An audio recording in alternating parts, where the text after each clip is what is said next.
So this is the part 12 of Photoshop course and part 2 of adjustment layers. So resources के लिए तुम्हें मेरे Discord server का link नीचे डिस्क्रिप्शन में मिल जाएगा, तो उसको ज्वाइन करके तुम वहाँ से इस कोर्स में जितने भी रिसोर्सेज यूज़ हुए हैं और उसके अलावा भी कुछ हेल्पफुल रिसोर्सेज तुम्हें मिल जाएंगे डिस्कॉर्ड सर्वर पर। सो join the Discord server now. उसके बाद है मेरे पास ह्यू एंड सैचुरेशन। तो ह्यू एंड सैचुरेशन से मैं इस इमेज के कलर्स चेंज कर सकता हूँ, इसको सैचुरेशन इंक्रीज़ कर सकता हूँ, ब्राइटनेस इंक्रीज़ कर सकता हूँ। मेरे पास 3 ऑप्शन यहाँ पे शो हो रहे हैं, ह्यू, सैचुरेशन और लाइटनेस। ह्यू चेंज करूँगा तो ओवरऑल इमेज के कलर्स शिफ्ट हो जाएंगे, चेंज हो जाएंगे। और वो कैसे चेंज होगा यहाँ पे तुम लोग देखोगे। अगर मैं इसको मूव करूँगा तो नीचे वाला जो बार है, यहाँ पे 2 कलर के बार मेरे पास है नीचे, बिफोर और आफ्टर। तो जो बिफोर है वो ऊपर वाला, नीचे वाला अगर मैं चेंज करूँ वो आफ्टर। मतलब यहाँ पे जो ऊपर वाला कलर के जो नीचे कलर आ रहा है वो उससे रिप्लेस हो जाएगा। मतलब यहाँ येलो के नीचे अब रेड आ रहा है, तो जितने भी इमेज में येलो है उसको वो रेड कर देगा। यहाँ पे मैजेंटा के नीचे ब्लू आ रहा है तो ये उसको ब्लू से चेंज कर देगा। इस तरह से इमेज के कलर्स चेंज होंगे।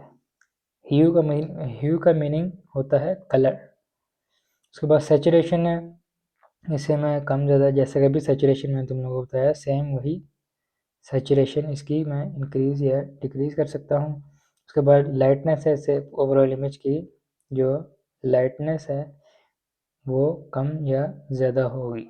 या अगर मैं कोई स्पेसिफिक कलर में एडिट करना चाहता हूँ तो वो स्पेसिफिक कलर में भी मैं एडिट कर सकता हूँ यहाँ से। तो ये मेरे पास ऊपर कुछ कलर्स और भी शो हो रहे हैं मज़ीद। अगर मैं रेड को सिलेक्ट करूँ तो ये सिर्फ तुम लोग देखोगे नीचे इसने रेड के अराउंड एक सिलेक्शन बना दी है। तो ये मेरे पास सिर्फ ये कलर इफेक्ट होंगे जो इस सिलेक्शन के सेंटर में है। अब अगर इसमें ह्यू भी चेंज करूँ तुम लोग देखोगे ये सिर्फ जहाँ जहाँ रेड है वहाँ वहाँ पे इफेक्ट हो रहा है। अगर इसकी सैचुरेशन भी इंक्रीज़ करूँ या ब्राइटनेस भी इंक्रीज़ करूँ तो ये सिर्फ जो मेरी सिलेक्शन है, मतलब जो रेड एरिया मैंने सिलेक्ट किया है, ये सिर्फ वहाँ पे इफेक्ट हो रहा है। लेकिन अगर मुझे लग रहा है कि ये बहुत ज़्यादा, मतलब जहाँ पे मैं रेड नहीं भी है, जहाँ पे हल्का सा भी रेड है, जैसे तुम लोग देखोगे ये हल्का सा मेजेंटा और ऑरेंज की तरफ भी सिलेक्टेड है। तो अगर मैं बहुत प्रिसाइजली सिर्फ रेड पे ही करना चाहता हूँ तो मैं सिलेक्शन को छोटा भी कर सकता हूँ। अब मैं अगर इसको यहाँ से येलो और ऑरेंज की तरफ से कम करूँ तो तुम लोग देखोगे कि ये यहाँ से रिमूव होना शुरू हो जाएगा कलर। तो अब ये प्रिसाइसली सिर्फ रेड कलर पे ही अप्लाई होगा। जैसे कि तुम लोग देखोगे अभी इसकी सिर्फ नोज़ पे इफ़ेक्ट कर रहा है, क्योंकि मैंने इसकी सिलेक्शन छोटी कर दी। तो अभी ये बहुत प्रिसाइजली सिर्फ रेड कलर पे इफ़ेक्ट करेगा। लेकिन इसको जितना बड़ा करूँ तो तुम लोग देखोगे येलो कलर पे भी साथ ही इफ़ेक्ट कर रहा है। तो इस तरह से मैं कोई भी कलर यहाँ से सिलेक्ट करके उस स्पेसिफिक कलर को भी एडजस्ट कर सकता हूँ। यहाँ पे तुम लोगों को एक ऑप्शन नज़र आ रहा है प्रीसेट्स के साथ। अगर मैं इसको क्लिक करूँ, अब अगर मैं इमेज के ऊपर ड्रैग करूँ तो ये उस इमेज में जहाँ पे मैंने क्लिक किया है वहाँ से कलर ऑटोमेटिकली सिलेक्ट कर लेगा। दोबारा करता हूँ। अब अगर मैं ये जो मेरे पास ऑप्शन एक प्रीसेट के साथ एक ऑप्शन शो हो रहा है, अगर मैं इस पर क्लिक करूँ तो ये तुम लोग देखोगे मेरे पास आई ड्रॉपर आ गया है। तो अब मैं इमेज पे यहाँ पे अगर क्लिक करूँ तो ये तुम लोग देखोगे उसने ऑटोमेटिकली जहाँ पे मैंने क्लिक किया उस कलर को इसने पिक कर लिया है। तो अब अगर मैं इसको कुछ भी चेंज करूँ तो वो कलर जहाँ पे इमेज में मौजूद है उसको इफ़ेक्ट करेगा सिर्फ। तो अगर इसको मैं छोटा करूँ तो प्रिसाइज करूँ तो ये सिर्फ उसी कलर को इफ़ेक्ट करेगा। इसके लिए मैं कोई और इमेज इंपोर्ट करके तुम लोगों को दिखाता हूँ। जैसे कि मेरे पास ये इमेज है, इसके ऊपर मैं ह्यू एंड सैचुरेशन लगाऊँ और अगर मैं ये पॉइंट सेलेक्ट करके ऑरेंज पे क्लिक करूँ तुम लोग देखोगे कि इसने ऑरेंज की और ये येलो की सिलेक्शन ले ली है। अब इसको मैं चेंज करूँ तुम लोग देखोगे ये पूरा येलो और ऑरेंज दोनों चेंज हो रहे हैं। लेकिन अगर मैं चाहता हूँ सिर्फ ऑरेंज चेंज हो तो मैं सिलेक्शन को थोड़ा सा ऑरेंज की तरफ मूव करके और इसको छोटा कर दूंगा। अब अगर मैं चेंज करूँ तुम लोग देखोगे सिर्फ ऑरेंज कलर चेंज होगा। इसको मैं अब रेड कर दूंगा। अब तुम लोग देखोगे इसके ऊपर हल्की सी येलो काइंड था तो वो भी चेंज नहीं हो रहा। अब इसको मैं थोड़ा सा बड़ा करूँगा तो वो भी चेंज होगा। अब इसका येलो भी देखो तुम लोग, येलो की तरफ आया तो नीचे से वो भी थोड़ा सा ऑरेंज हो गया है। तो इसको हम जैसे कि मैंने तुम लोगों को पहले भी बताया रिमूव कर सकते हैं ऑलवेज लेयर मास्क के थ्रू, इस तरह। अभी मैं ऑब्वियसली रफली कर रहा हूँ लेकिन तुम लोग इस तरह से इसको भी रिमूव भी कर सकते हो। इस तरह अगर मुझे कोई स्पेसिफिक कलर चेंज करना है वो मैं इस तरह से ह्यू एंड सैचुरेशन का यूज़ करके भी कर सकता हूँ। उसके बाद ह्यू एंड सैचुरेशन में एक और मेरे पास ऑप्शन है कलराइज। यहाँ पे तुम लोगों को कलराइज का चेक बॉक्स नज़र आ रहा होगा। अगर इसको मैं क्लिक करूँ तो तुम लोग देखोगे कि मेरे पास ये इमेज मोनोटोन मतलब सिंगल कलर में इसने कन्वर्ट कर दी। मतलब अब उसी कलर की लाइट और डार्क वैल्यूज़ मेरे पास इस इमेज में फिल हो जाएंगी। तो अगर इसको मैं ब्लू करूँ तो ये सारा ब्लू की ही लाइट और डार्कर टोन्स को इमेज में फिल कर देगा। रेड, येलो जो भी मैं करूँ वो उसी कलर की लाइट और डार्क वैल्यूज़ को इमेज में फिल कर देगा।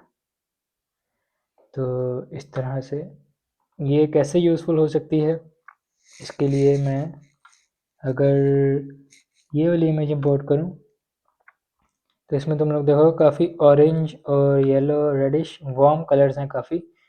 तो इसमें अगर मैं ह्यू एंड सैचुरेशन करूँ और कलराइज करूँ और इसको मैं ब्लू की तरफ ले जाऊँ, थोड़ी सैचुरेशन भी इंक्रीज़ करूँ, तुम लोग देखोगे कि ये कूल टोन मेरे पास आ गई। तो अब अगर ये बहुत ज़्यादा लग रहा है तो इसको मैं यहाँ से ऑब्वियसली ओपेसिटी कम कर सकता हूँ या इसका मैं ब्लेंडिंग ऑप्शन भी चेंज कर सकता हूँ। तो ये इस तरह से हम ह्यू एंड सैचुरेशन से या तो इमेज किसी स्पेसिफिक कलर भी चेंज कर सकते हैं, ओवरऑल इमेज के कलर्स भी चेंज कर सकते हैं और मोनोटोन, अगर हमें मोनोटोन इमेज चाहिए तो हम वो भी कर सकते हैं या किसी इमेज के कलर्स भी इससे एक shortcut kind of colour adjustment के लिए यूज़ कर सकते हैं। उसके बाद मेरे पास है कलर बैलेंस। ये मेन टूल है इमेज के कलर्स एडजस्ट करने के लिए। तो इसमें तुम लोग देखोगे मेरे पास सबसे पहले टोन, इसमें मिड टोन, शेडोज़ और हाइलाइट्स जो भी सिलेक्ट होंगे उसी में ये चेंजेस अप्लाई होंगे। उसके बाद यहाँ पे मेरे पास कलर्स, तुम लोग देखो कलर एक साइड पे एक कलर, दूसरी साइड पे एक और कलर। तो अगर अब मैं यहाँ पे मिड टोन सेलेक्ट रखते हुए इसमें रेड ऐड करना चाहता हूँ इमेज में तो मैं इस पॉइंट को रेड की तरफ ले जाऊँगा, या अगर सियान ऐड करना चाहता हूँ तो इस पॉइंट को सियान की तरफ ले जाऊँगा। अब अगर मैं इसमें मेजेंटा ऐड करना चाहता हूँ तो इसको मेजेंटा की तरफ लेके जाऊँगा। तो तुम लोग देखोगे इमेज में मेजेंटा का टोन आना शुरू हो जाएगा, या अगर मैं इसको ग्रीन की तरफ लेके जाऊँगा तो ग्रीन टोन आना शुरू हो जाएगा। इसी तरह अगर मैं येलो की तरफ लेके जाऊँ तो येलो कलर ऐड कर देगा मिड टोन्स में। इसको मैं ब्लू की तरफ लेके जाऊँ तो मिड टोन्स में ब्लू ऐड कर देगा, समथिंग लाइक दिस। उसके बाद शेडोज़ में सेम चीज़, जो भी मैं यहाँ पे चेंजेस करूँगा वो सिर्फ जो इमेज में डार्क एरिया है उस पर अप्लाई होंगे। अगर मैं डार्क एरिया में यहाँ पे भी ब्लू कलर करूँ तो तुम लोग देखोगे कि इमेज में डार्क एरियाज में ब्लू कलर ऐड हो जाएगा। मैजेंटा करूँगा तो मैजेंटा हो जाएगा, ग्रीन करूँगा तो ग्रीन हो जाएगा। जो भी कलर मैं यहाँ से चेंज करूँगा वो उसको सिर्फ जो शेडोज़ हैं उसमें इफ़ेक्ट करेगा, समथिंग लाइक दिस। उसके बाद हाइलाइट्स में अगर मैं यहाँ पे जो भी, अगर हाइलाइट्स में मैं सियान कलर ऐड करना चाहता हूँ तो अगर मैं इसको सियान की तरफ लेके जाऊँ तो हम लोग देखोगे जो ब्राइट एरिया है वो सियान होना शुरू हो जाएगा। या अगर मैं इसको ब्लू करूँ तो ब्लू ऐड हो जाएगा थोड़ा सा, और थोड़ा सा मैजेंटा। तो ये तुम लोगों को बिफोर, ये आफ्टर। अब इसमें मैंने मिड टोन में ब्लू काफ़ी ज़्यादा ऐड किया, शेडोज़ में थोड़ा सा ब्लू और सियान कलर ऐड किया, और हाइलाइट्स में सियान, मैजेंटा और ब्लू थोड़ा सा ऐड किया। तो ये मेरे पास बिफोर और after. Luminosity, preserve luminosity, luminosity होती है ब्राइटनेस। कलर्स की लाइटिंग प्रिजर्व ल्यूमिनोसिटी करेंगे तो ये इमेज की जो लाइटिंग है उसको प्रिजर्व रखेगा, मतलब ओरिजिनल ही रखेगा। अगर इसको मैं अनचेक करूँ तो हम लोग देखोगे कॉन्ट्रास्ट मेरे पास कम हो जाएगा इमेज का, क्योंकि इसने साथ लाइटिंग भी एडजस्ट कर दी है। लेकिन हम लाइटिंग एडजस्ट नहीं करना चाहते तो इसको हम चेक ही रखेंगे। तो इस तरह है तुम लोग इसके कलर बैलेंस से इमेज की कलर्स को एडजस्ट कर सकते हो। उसके बाद मेरे पास है कलर बैलेंस के बाद ब्लैक एंड वाइट। तो जैसा कि नाम से ही पता लग रहा है कि ये ब्लैक एंड वाइट करने के लिए यूज़ होता है, लेकिन अगर मैं इस पर क्लिक करूँ तो हम लोग को नज़र आएगा काफ़ी सारे ऑप्शंस। तो ये हर कलर को मैं सेपरेटली ब्लैक एंड वाइट मतलब डार्क या ब्राइट कर सकता हूँ। अगर मैं रेड कलर तो ब्लैक की तरफ लेके जाऊँ तो हम लोग देखोगे इमेज में जितना भी रेड है वो ब्लैक होना शुरू हो जाएगा, मतलब डार्क होना शुरू हो जाएगा।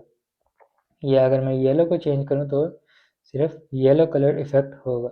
अगर मैं येलो को ब्राइट करूँ, रेड को डार्क करूँ, उसके बाद बैकग्राउंड हमारा ब्लू था तो अगर मैं सियान को चेंज करूँ तो तुम लोग देख सकते हो सिर्फ सियान कलर ही इफेक्ट हो रहा है। और इसको राइट पे करूँ तो सियान कलर ब्राइट हो जाएगा, और लेफ़्ट साइड पे करूँ तो सियान कलर डार्क हो जाएगा। तो इस तरह से ब्लैक एंड वाइट में हम हर कलर को अलग अलग एडजस्ट कर सकते हैं। इसके बाद अगेन मेरे पास यहाँ पे कुछ प्रीसेट्स हैं जो कि मैं यूज़ कर सकता हूँ। तो मैं इसको यहाँ से ऑप्शंस में जाके रीसेट करूँगा। तो अब अगर मैं ये जो मेरे पास सेम पॉइंटर मेरे पास जो शो हो रहा है, मेरे पास अब यहाँ पे प्रीसेट्स के नीचे एक पॉइंटर शो हो रहा है। अगर मैं इस पर क्लिक करूँ मेरे पास अगेन आईड्रॉपर टूल आ जाएगा। तो अब अगर मैं ये बैकग्राउंड पे क्लिक करूँ और ड्रैग करूँ तो तुम लोग देखोगे सिर्फ जहाँ पे मैंने क्लिक किया सिर्फ वही कलर इफेक्ट होगा। जो तुम लोग ये इस पैनल में भी देख सकते हो कि सिर्फ सियान कलर ही मूव हो रहा है, जबकि मैं लेयर के ऊपर ही क्लिक करके ड्रैग कर रहा हूँ। तो इस तरह भी मैं डायरेक्ट लेयर से भी, डायरेक्ट कैनवस से भी कोई कलर सिलेक्ट कर सकता हूँ। जैसे कि अब मैं वापस से अब ऑरेंज के ऊपर क्लिक करके ड्रैग करूँ तो तुम लोग देखोगे कि येलो कलर इंक्रीज हो रहा है या डिक्रीज, जो भी मैं करना चाहूँ। तो इस तरह से हम डायरेक्ट भी कलर सिलेक्ट करके उसको एडजस्ट कर सकते हैं। ये था ब्लैक एंड वाइट। उसके बाद तुम लोगों को यहाँ पे नीचे अगर देखूँ तो यहाँ पे एक आई का ऑप्शन है। इसे मैं सिंपली जो यहाँ पे भी आई है सेम ऑफ या ऑन कर सकता हूँ, लेयर को डिलीट कर सकता हूँ, यहाँ से भी कर सकता हूँ, और यहाँ से भी मैं इसको रीसेट कर सकता हूँ। उसके बाद मेरे पास ये एक ऑप्शन है बॉक्स के साथ एक एरो बना हुआ। ये ऑप्शन तुम लोगों को हर एडजस्टमेंट में मिल जाएगा। इसका मकसद ये है कि अब अगर मैं इसको चेक करूँ ऑप्शन को तो तुम लोग देखोगे कि ये लेयर के साथ भी एक एरो बना आ गया और ये लेयर थोड़ी सी मूव हो गई। तो अब क्या हुआ है कि ये जो हमारी एडजस्टमेंट लेयर है वो इस लेयर के साथ क्लिप हो गई है। अब अगर इसको तुम लोग देखो, मैं इस नीचे वाली लेयर को बंद करूँ तो एडजस्टमेंट लेयर ऑटोमेटिकली बंद हो जाती है। क्यों? क्योंकि ये इसके साथ क्लिप हो चुकी है। तो क्लिप का मतलब कि अब इस पर मैं जो भी चेंजेस करूँगा वो सिर्फ इस लेयर पे इफ़ेक्ट होंगे, इसके नीचे या ऊपर जो भी लेयर है उस पर इफ़ेक्ट नहीं होंगे। लेकिन अगर मैं वापस इसको अनचेक करूँ तो अभी इसके नीचे जितनी भी लेयर्स होंगी उन सब पे ये चेंजेस इफ़ेक्ट होंगे। जैसे अगर मैं इसको छोटा करूँ इमेज को और इसकी कॉपी ले लूँ यहाँ पे, तब तुम लोग देखोगे कि ये दोनों लेयर्स पे ये black and white filter apply हो रहा है, क्योंकि मैंने क्लिप नहीं किया हुआ। ये एक सिंपल मेरे पास लेयर है तो इसके नीचे जितने भी लेयर्स होंगे ये उन पर इफ़ेक्ट होगा। लेकिन अगर मैं इसको क्लिप करूँगा तो ये जो इस एडजस्टमेंट लेयर के नीचे जो भी लेयर होगी ये उसके साथ क्लिप हो जाएगा, मतलब सिर्फ उसी लेयर पे अप्लाई होगा।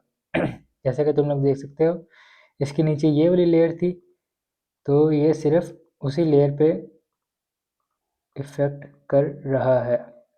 ये ब्लैक एंड वाइट हो गई तो तुम लोग देख सकते हो ये सिर्फ जो लेयर उसके नीचे थी ये उसके साथ क्लिप हो गया है और सिर्फ उसी पे इफ़ेक्ट कर रहा है, और उसके नीचे जो ये वाली लेयर थी उस पर इफ़ेक्ट नहीं कर रहा। तो ये ऑप्शन तुम्हें इन सब एडजस्टमेंट में मिल जाएगा। अब इसमें नहीं मिलेगा, तो अब अगर मैं सॉलिड कलर अप्लाई करूँ तो तुम लोगों को क्लिप का ऑप्शन यहाँ पे नहीं मिलेगा।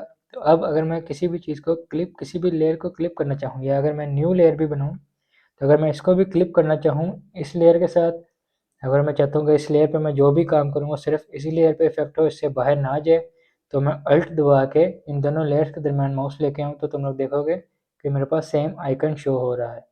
अब अगर मैं क्लिक करूँ तो ये उस लेयर के साथ, नीचे वाली लेयर के साथ क्लिप हो जाएगी। कोई भी लेयर अगर मैं क्लिप करना चाहूँ तो मैं अल्ट दबा के उन दोनों लेयर्स के दरम्यान में कर्सर लाऊँ तो कर्सर चेंज हो जाएगा, इस तरह का कर्सर आ जाएगा।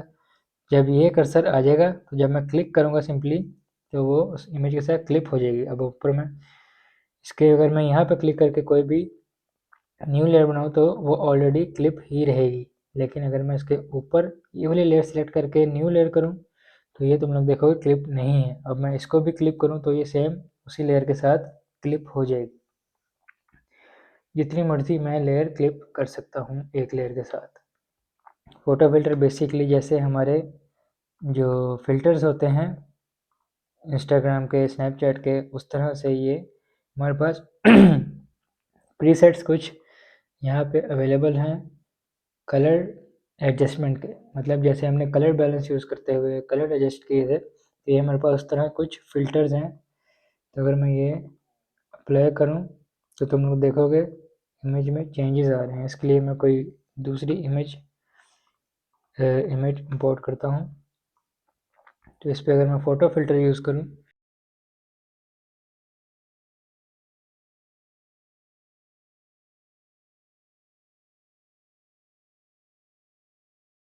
जिसमें मैं फ़ोटो फ़िल्टर अगर जैसे कि वार्म इमेज है काफ़ी, जिस पर अगर मैं सियान यूज़ करूँ तो तुम लोग देखोगे कि ये सियान मेरे पास हल्का सा ऐड हुआ इसमें। तो यहाँ से मैं इसकी डेंसिटी भी कम ज़्यादा कर सकता हूँ। अगर मैं ज़्यादा करूँ तो ये ज़्यादा डेंस मेरे पास रिज़ल्ट आएगा, कम करूँगा तो बड़ा सटल सा रिज़ल्ट आएगा। तो यहाँ से मैं ग्रीन भी कर सकता हूँ, ओवरऑल इमेज में वो कलर ऐड कर रहा है। या अगर मैं कोई स्पेसिफिक कलर करना चाहूँ तो वो भी कर सकता हूँ। यहाँ से कलर में अगर मैं चेक करूँ तो मेरे पास कलर सेलेक्ट करने का भी ऑप्शन आ जाता है। तो मैं अपनी मर्ज़ी का कलर सेलेक्ट करके भी वो कलर ओवरऑल इमेज में अप्लाई कर सकता हूँ। उस कलर की टोन ऐड हो जाएगी इमेज में।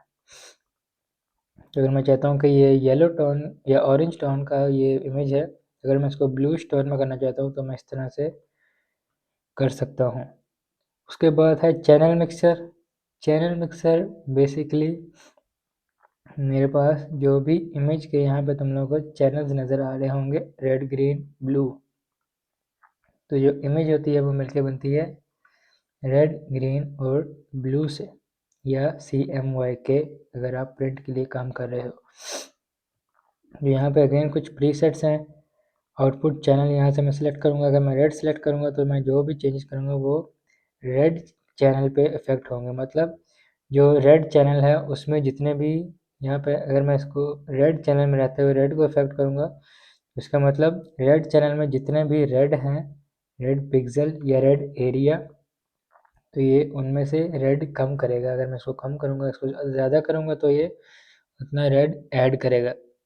या अगर मैं ग्रीन ऐड करूँ तो वो इमेज में जितने रेड चैनल हैं उसमें ग्रीन ऐड करेगा या कम करेगा। सेम विथ ब्लू, जो रेड चैनल में जितना ब्लू है ये उसको इफ़ेक्ट करेगा। तो इससे भी मैं इमेज के कलर्स एडजस्ट कर सकता हूँ। यहाँ पे अगर मैं ग्रीन चैनल करूँ तो ये इमेज में जितने भी ग्रीन चैनल है उसमें से रेड इफ़ेक्ट करेगा या ब्लू को इफ़ेक्ट करेगा या रेड को, सॉरी, ग्रीन को इफ़ेक्ट करेगा।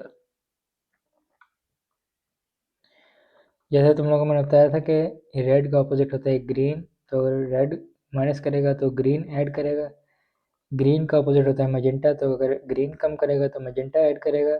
और ब्लू का अपोजिट होता है येलो, तो अगर ब्लू कम करेगा तो येलो ऐड करेगा। तो तुम लोग याद रखना है GM/RG। GM मतलब GNM, तो ग्रीन का अपोजिट मैजेंटा, मैजेंटा का opposite green, B Y mean blue and yellow, तो ब्लू का अपोजिट येलो, येलो का opposite blue, and R G means red and green, तो रेड का अपोजिट ग्रीन एंड ग्रीन का अपोजिट येलो। उसके बाद मेरे पास है कलर लुकअप। ये भी सेम जैसे कि वीडियोस में भी लेट्स यूज़ होती हैं और प्री सेट्स, कुछ प्री मेड कलर एडजस्टमेंट्स। जैसे कि हम कलर में कोई इमेज में कलर एडजस्टमेंट्स करते हैं, ये उस कलर एडजस्टमेंट्स के कुछ प्रीसेट्स मेरे पास फोटोशॉप के ऑलरेडी प्री मेड हैं, वो हम यहाँ से अप्लाई कर सकते हैं। जैसे फॉगी लाइट अगर मैं अप्लाई करूँ तो मेरे पास कुछ इस टाइप का रिजल्ट आ जाएगा। इसके बाद मैं यहाँ से अगर क्रिस्प वार्म लुक करूँ तो मेरे पास वार्म लुक आ जाएगी, या हॉरर ब्लू करूँ तो ये इस तरह का रिजल्ट अप्लाई हो जाएगा। अगर मैंने मून लाइट किया तो तुम लोग देखोगे इस तरह अप्लाई हो जाएगा। तो अगर इसको साथ में ब्राइट करना चाहता हूँ तो इसको ब्राइट भी कर सकता हूँ, डार्क को डार्क, कुछ इस तरह से मैं एडजस्टमेंट्स के कॉम्बिनेशन यूज़ करके इमेज को एडिट कर सकता हूँ। तो ये बेसिकली कुछ प्रीसेट्स हैं कलर एडजस्टमेंट के। ये एब्स्ट्रैक्ट करूँ तो ब्लैक एंड वाइट, उसके बाद ग्रे टोन, इस तरह के कुछ एब्स्ट्रैक्ट्स हैं। या डिवाइस लिंक्ड मेरे पास कुछ है नहीं यहाँ पे। उसके बाद मेरे पास है इन्वर्ट। इन्वर्ट बेसिकली जैसे कि हमने पहले भी यूज़ किया था, ब्लैक को वाइट में और वाइट को डार्क में इन्वर्ट कर देगा, लेकिन यहाँ पे तुम लोग देखोगे इसने सिंपली कलर्स को भी इन्वर्ट कर देता है। जैसे कि मैंने तुम लोगों को बताया, colours R G G M B Y R G, तो ग्रीन का अपोजिट मैजेंटा, ये रेड का अपोजिट ग्रीन और ब्लू का अपोजिट येलो। तो इसमें इमेज जैसा कि ज़्यादातर येलो टोन में थी तो इसने उसको ब्लू में कर दिया। तुम लोग देखोगे इसमें काफ़ी ज़्यादा ब्लू है, क्योंकि हमारी ओरिजिनल इमेज में काफ़ी ज़्यादा येलो था। तो इसलिए ये जो ब्लैक को वाइट में भी इन्वर्ट कर देता है और ये तमाम कलर्स को भी इन्वर्ट कर देता है। Alright, black and white image में ब्लैक और वाइट को शिफ्ट कर देगा सिंपली, लेकिन ये कलर्ड इमेज में तमाम कलर्स को इन्वर्ट कर देगा। तो ये है इन्वर्ट। इसका ऑप्शन शॉर्टकट कंट्रोल आई भी है। कंट्रोल आई भी करूँगा तो हम लोग देखोगे, अगर मैं कंट्रोल आई दबाऊँ तो इन्वर्ट का स्मार्ट फिल्टर मेरे पास यहाँ से अप्लाई हो गया। ये इस लेयर के साथ अप्लाई कैसे हो गया है वो भी हम अभी देखते हैं। उसके बाद मेरे पास एडजस्टमेंट लेयर्स में यहाँ पे ऑप्शंस हैं पोस्टराइज। पोस्टराइज अगर मैं क्लिक करूँ तो मेरे पास ये एक सिंपल सा लेवल्स का एक स्लाइडर आ जाएगा मेरे पास। अब अगर मैं यहाँ पे इसको कहीं भी करूँ, बहुत ज़्यादा करूँ, या मतलब इसका रिज़ल्ट जो होगा वो शो होना शुरू होगा अगर मैं वैल्यू बहुत कम करूँगा। मतलब अगर मैं यहाँ पे इसको कहीं भी मूव करूँ स्लाइडर को, तुम लोगों को कोई इसमें चेंज नज़र नहीं आएगा इमेज में। लेकिन अगर मैं इसको कम करूँ बहुत ज़्यादा तो तुम लोग देखोगे कि ये मुझे रिजल्ट्स नज़र आ रहे हैं। अब ये कर क्या रहा है, ये कलर्स को कम करी जा रहा है। जो बेसिक कलर्स हैं ये उन कलर्स की तरफ लेके जा रहा है कलर्स को। तो ये कलर्स को कम करी जा रहा है। जितना अगर इसमें बिल्कुल ज़ीरो कर दूँ, मतलब मिनिमम कर दूँ जो कि है 2, तो तुम लोग देखोगे कि ये सिर्फ इसमें ब्लैक, रेड थोड़ा सा और वाइट, तो इसने कलर्स को बिल्कुल मिनिमम कलर कर दिया।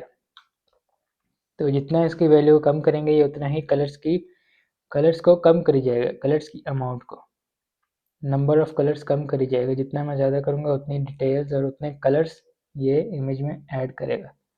अब जितना कम करूँगा उतने कलर्स इमेज से निकाल लेगा और उसको इमेज को बेसिक जो कलर्स हैं उन कलर्स की तरफ लेके जाएगा, जो कि RGB एट्सेट्रा। तो ये था थ्रेशोल्ड, ओ सॉरी, ये था पोस्टराइज। अब इसके बाद मेरे पास है थ्रेशोल्ड। थ्रेशोल्ड में अगर करूँ तो तुम लोग देखोगे इमेज ब्लैक एंड वाइट कर दी है इसमें। इसके लिए मैं आप कोई और इमेज इंपोर्ट करूँ अगर, इसके लिए मैं ये वाली इमेज इंपोर्ट कर लूँ, ये नहीं बल्कि ये वाली। तो अगर इस पर अब मैं इस पर अगर थ्रेशोल्ड अप्लाई करूँ तो तुम लोग देखोगे कि ये इमेज को ब्लैक एंड वाइट में कर देगा। और यहाँ पे मेरे पास लेवल का स्लाइडर आ रहा है एक, तो इससे मैं इसकी अमाउंट ऑफ डार्क और अमाउंट ऑफ लाइट इस इमेज में एडजस्ट कर सकता हूँ। मतलब अगर ज़्यादा एरिया वाइट है तो अगर ज़्यादा एरिया में वाइट करना चाहता हूँ तो इसको मैं यहाँ पे लेफ़्ट साइड पर ड्रैग करूँगा तो ये वाइट ऐड करी जाएगा। अगर इसको मैं राइट साइड पर ड्रैग करूँगा तो ये ब्लैक कलर ऐड कर देगा ज़्यादा। तो इस तरह से ये लाइट और डार्क को ब्लैक एंड वाइट में चेंज कर देता है।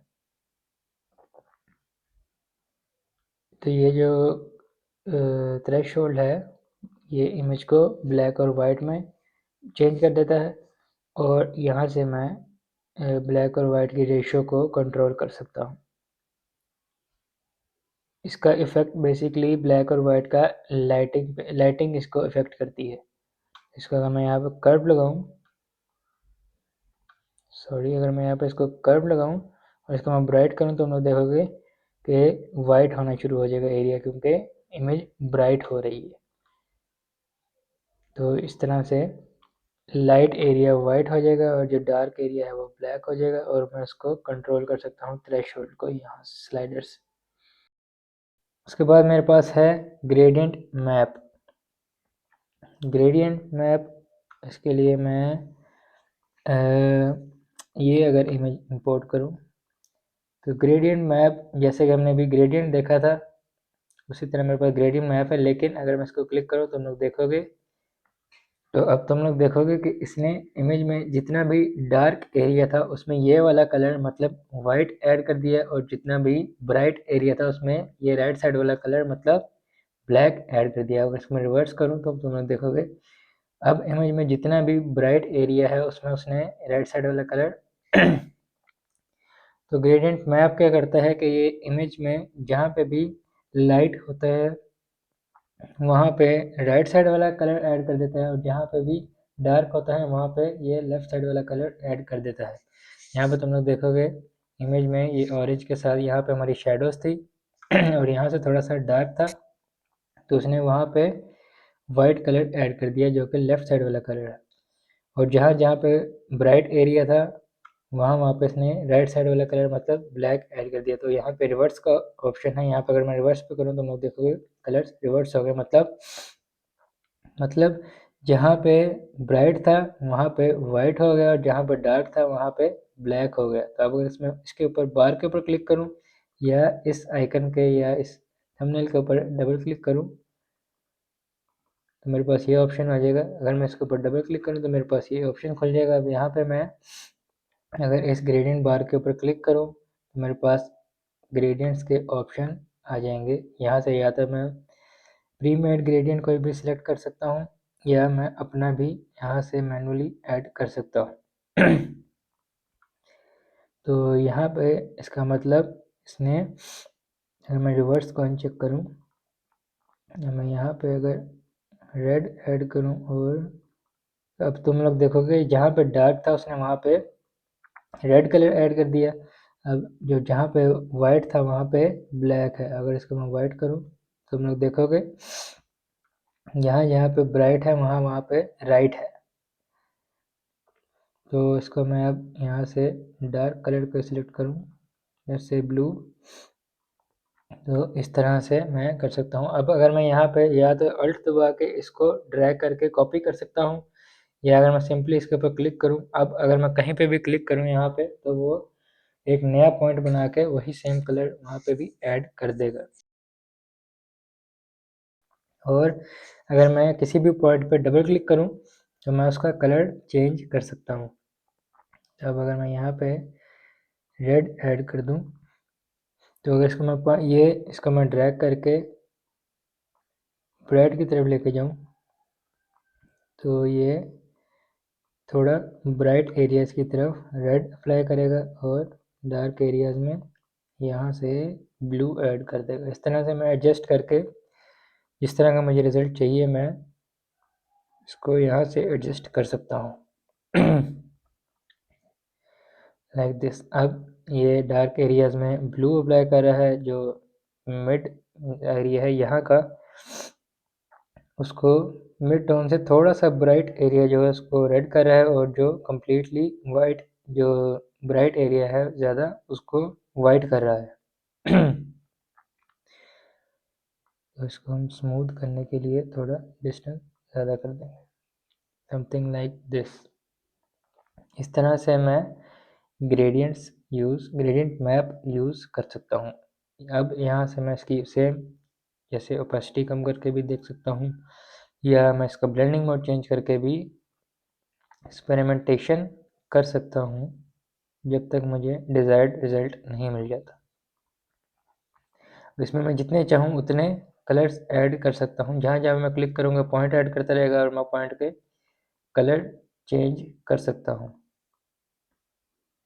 तो ग्रेडियंट में बेसिकली जो ब्लैक और वाइट एरिया है, मतलब जो डार्क और लाइट एरिया है, वहाँ पे ये कलर्स अप्लाई करता है। उसके बाद ग्रेडियंट मैप के बाद मेरे पास है सिलेक्टिव कलर। सिलेक्टिव कलर अब यहाँ पे मेरे पास तुम लोग देखोगे कुछ प्रीसेट आ गए, और उसके बाद मेरे पास यहाँ पे कलर्स के ऑप्शन है। अब अगर मैं रेड सेलेक्ट करके यहाँ पे जो भी चेंज करूँ तो वो सिर्फ रेड कलर को ही इफेक्ट करेगा।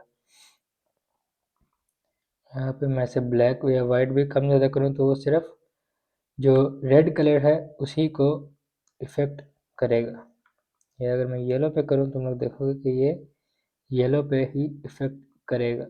अब तुम लोग देखोगे कि ये बहुत सटली कर रहा है, बहुत ज़्यादा नहीं कर रहा है। जैसे अगर मैं इसको फुल ब्लैक करूँ तो ये थोड़ा सा डार्क कर रहा है सिर्फ। क्यों? क्योंकि ये रिलेटिव पे यहाँ पे सिलेक्ट है। अगर मैं इसको एब्सोल्यूट कर दूंगा तो ये बहुत हार्श रिजल्ट्स देने लगेगा।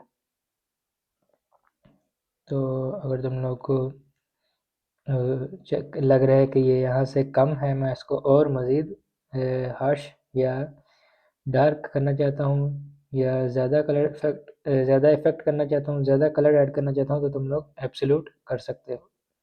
किसी भी इमेज के कलर्स एडजस्ट भी कर सकता हूँ, स्पेसिफिक कलर्स या कलर्स चेंज भी कर सकता हूँ। उसके बाद मेरे पास यहाँ पे वाइट्स हैं। अगर मैं इमेज के वाइट्स को चेंज करना चाहता हूँ कुछ कलर या उसकी ब्राइटनेस, या मिड टोन्स न्यूट्रल मतलब ग्रेज मिड टोन्स का करूँ तो जो ग्रे एरिया है इमेज में वो इफ़ेक्ट होगा।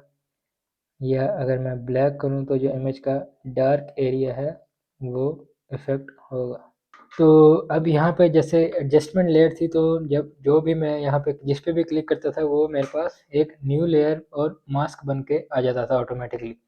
लेकिन अगर सेम अगर मैं इमेज सेलेक्ट करके, और ये इमेज तुम लोग ने याद रखना स्मार्ट ऑब्जेक्ट है, तो स्मार्ट ऑब्जेक्ट करके अगर मैं यहाँ इमेज में आके एडजस्टमेंट्स मेरे पास यहाँ पे सेम सारी एडजस्टमेंट्स मेरे पास यहाँ पे भी मौजूद हैं।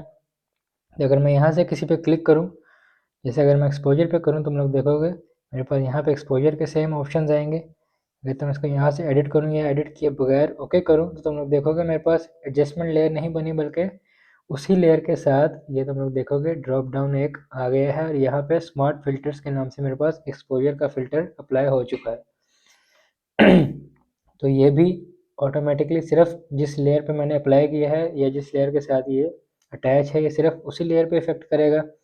और अगर मैं इसको अब एडजस्ट करना चाहूँ तो मैं सिंपली इसके एक्सपोजर के ऊपर डबल क्लिक करूँ तो मेरे पास एक्सपोजर के ऑप्शंस आ गए। अब मैं यहाँ से इसको एडजस्ट करके अगर ओके करूँ तो ये चेंज हो जाएगा। और ये तुम लोगों को एक्सपोजर के आगे यहाँ पे भी एक आइकन दिख रहा होगा। अगर मैं इस पर डबल क्लिक करूँ तो मेरे पास कुछ मज़ीद इसके ब्लेंडिंग मोड्स या ओपेसिटी चेंज करने का ऑप्शन है। अब ये जो ब्लेंडिंग मोड और ओपेसिटी है, तुम लोग देखोगे ब्लेंडिंग ऑप्शन एक्सपोजर, ये जिस फिल्टर के मैंने आइकन पे क्लिक किया है ये सिर्फ उसी फिल्टर पे अप्लाई होगा। मतलब ये इस लेयर का ब्लेंडिंग मोड नहीं है, ये इस फिल्टर का ब्लेंडिंग मोड है, सिर्फ एक्सपोजर का। तो अगर मैं इसको मल्टीप्लाई या जो भी इसको ऊपर ब्लेंडिंग मोड अप्लाई करूँ तो वो उस एक्सपोजर पे अप्लाई होगा, ना कि इस इमेज पे। या इसकी ओपेसिटी कम करूँ तो तुम लोग देखोगे कि एक्सपोजर की ओपेसिटी कम हो रही है। तो इस तरह से भी मैं इसको एडजस्ट यहाँ से कर सकता हूँ। अब मैं इसको बिफोर आफ्टर देखूँ तो यहाँ से अगर मैं स्मार्ट फिल्टर को हाइड करूँ तो ये बिफोर ये आफ्टर। तो इस तरह से भी मैं फ़िल्टर अप्लाई कर सकता हूँ इमेज एडजस्टमेंट। लेकिन अगर मेरे पास रास्टर लेयर होगी, अगर मैं इसको रास्टराइज करके अब अगर इस पर मैं इमेज एडजस्टमेंट एक्सपोजर अप्लाई करूँ, ओके करूँ, तो हम लोग देखोगे मेरे पास ये अप्लाई नहीं हो रहा। इसका मतलब अप्लाई तो हो जाएगा, लेकिन अगर मुझे बाद में कुछ चेंज करना होगा वो मैं नहीं कर सकता। क्यों? क्योंकि मैंने स्मार्ट ऑब्जेक्ट नहीं बनाया था और वो मेरे पास ऑप्शन नहीं आया।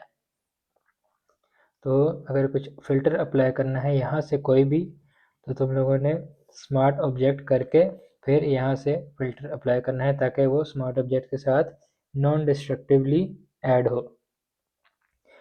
उसके बाद हम देखेंगे ये फ़िल्टर्स का भी सेम जैसे अभी हमने देखा था एडजस्टमेंट का कि स्मार्ट ऑब्जेक्ट ऐड करेंगे तो हमारे पास ये इस लेयर के साथ ऐड हो जाएगा स्मार्ट फ़िल्टर, तो हम उसको बाद में भी एडजस्ट कर सकते हैं। लेकिन अगर रास्टर लेयर पे मतलब नॉर्मल लेयर पे अगर हम ऐड करेंगे तो वो हम बाद में एडजस्ट उसको नहीं कर सकते। तो ये याद रखना है कि अगर तुम लोगों ने यहाँ से कुछ अप्लाई करना है तो लेयर को पहले स्मार्ट ऑब्जेक्ट करना है। So if you have learned anything from this video or this course, you can leave a like to this video and subscribe the channel. This would help this channel a lot and I would really appreciate that.